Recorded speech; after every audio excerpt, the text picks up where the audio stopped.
I mixed 3 drawing styles and it actually worked, when it seriously shouldn't have. Hi, my name is Anka and this is Artful Minds, a growing community where I pull back the curtain on the messy, beautiful reality of being a creator. Making art that's highly imperfect, experimental, and full of storytelling. So, without further ado, let's dive into today's project, my latest artwork Medea, that I'm going to use in order to teach you the freedom of breaking out of consistency and style. Let's get started.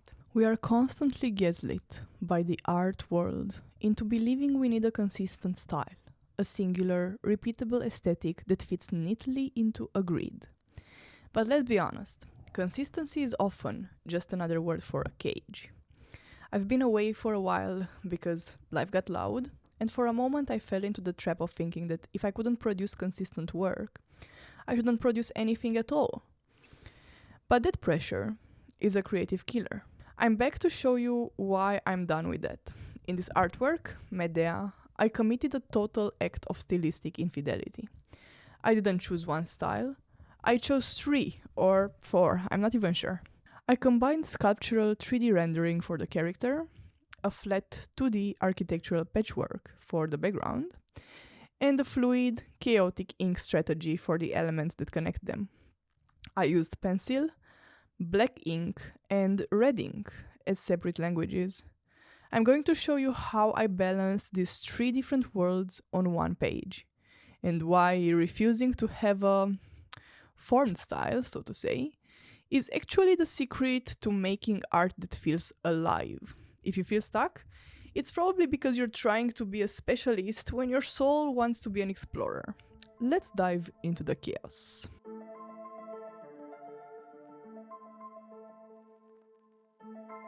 Let's talk about the physical alchemy happening on this paper.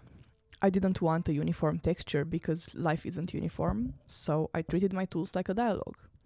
I used traditional pencil hatching to give the skin a porous human vulnerability. It breathes, it has volume, it feels warm, but then I sliced through that softness with a cold, unforgiving precision of the black ink, and then with the red ink. It's a tactical marriage of the organic and the synthetic.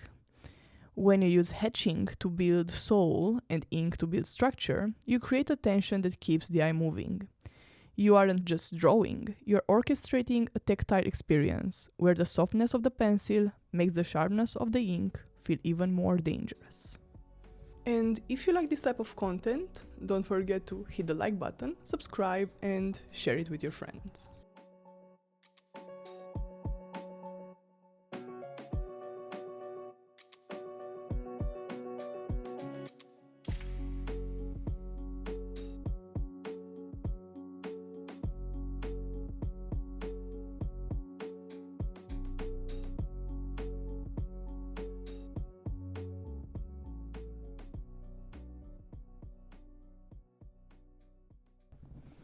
The fluid connection, the earrings, and later on, the water. Now, I want you to look at the hidden rhythm here. Do you see the earrings? And afterwards, a little bit later, I'm going to show you the water at the base. They share a soul, and it's a completely different strategy from the rest of the piece. While the character, named Medea, is solid, these are 2 elements that are pure, chaotic, and fluid, the earrings and the water. I used a specific mix of red and black ink here, letting the lines flow, look a little bit like veins or roots maybe even. The earrings aren't just jewelry, they are anchors, and I'm using them also to create perspective, as the earring in the front will be black and the one in the background will be red.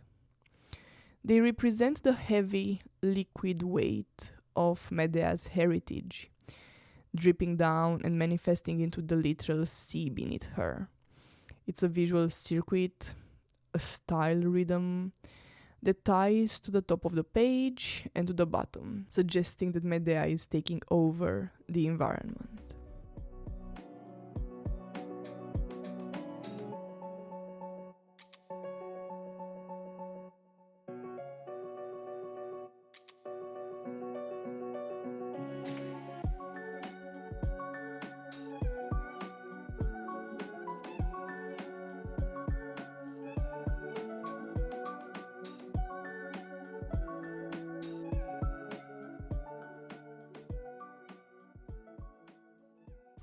Then we have the background, these houses. I didn't want a realistic landscape, I wanted a theatrical, graphic backdrop. I call this an architectural patchwork. It's like Flemish style facades that are flat, repetitive, intentionally 2D in my drawing. They are the silent witness to Medea's story. By keeping the houses graphic and patchwork-like, I'm creating therefore a cage for her to kind of break out of. It's the ultimate contrast, the rigid order of the town versus the fluid chaos of the woman, and then even more the fluidity of the earrings and the water that we were talking about. It kind of tells the viewer that the world is just a stage, just a backdrop. But the emotions of this woman, Medea, is the only thing that's real.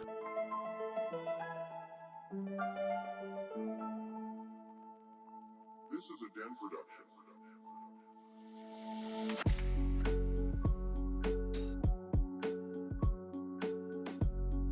So why Medea? Why this Greek myth? Because Medea is the ultimate story of a woman who refused to be a background character in her own life. She was a sorceress, a mother, and a force of nature who was pushed too far and betrayed. Now, let's get into the technical truth of the clothing, because it goes against everything you're usually taught in art school. You'll see that I am completely ignoring the wraparound volume of the body technique. There are no curved contour lines here. Instead, I'm using flat directional hatching to build a 3D soul out of 2D shapes. This is where the patchwork philosophy really takes over. I treat each fold of the garment as its own flat plane. I'm not trying to hug the arm with my pencil. I'm actually using straight, rhythmic strokes that stay not in one direction, but quite regular nonetheless, by grouping these straight lines closer together in some patches and leaving others open. The fabric begins to look three-dimensional almost by accident, so to say. It's an optical illusion created by tonal weight. It gives the clothing an architectural, almost shattered look that fits the jagged energy of Medea's rage. The lesson here: you don't have to follow the body to make the clothes look real. You don't have to follow the body to make the clothes look 3D.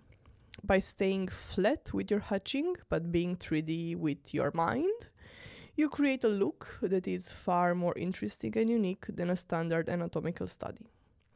You are imposing your own structure on the form rather than letting the form dictate the lines.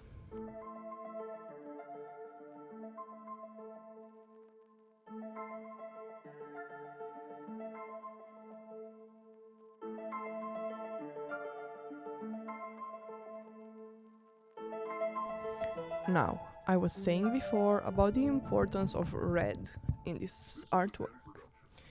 So in this piece, color isn't decorative.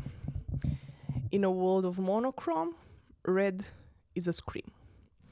I used red ink as a weapon, as the connective tissue between her eyes, her hair, earrings, the dark water below, in order to generate the perspective. And this approach in general, pencil, ink, one single red violent color. First of all, you see it in a lot of my artworks if you're following this channel. It usually creates a visual hierarchy that guides a person's visual interest when watching an artwork. It tells the viewer exactly where the pain is and exactly where the power lies.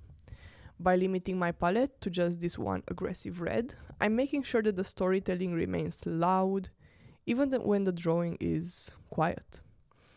Red isn't just a color here, it's the fire that Medea is about to start.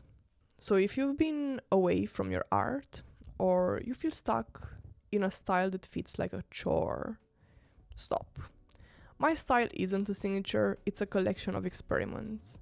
Medea is the result of letting go of the fear of being messy or incorrect.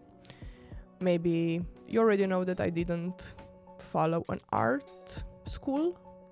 I actually studied architecture, and now I'm working as a creative lead. So, in my honest opinion, there is no correct or incorrect way. You don't need a formed style, you need a curious mind that isn't afraid to mix 3D rendering with 2D patchwork and chaotic ink or watercolor or whatever makes you happy. The perfect style is honestly a lie. The evolution, the breaking of the rules is the only thing that's real. Go break some rules today and stop trying to be consistent, start being honest. I'll see you in the next one.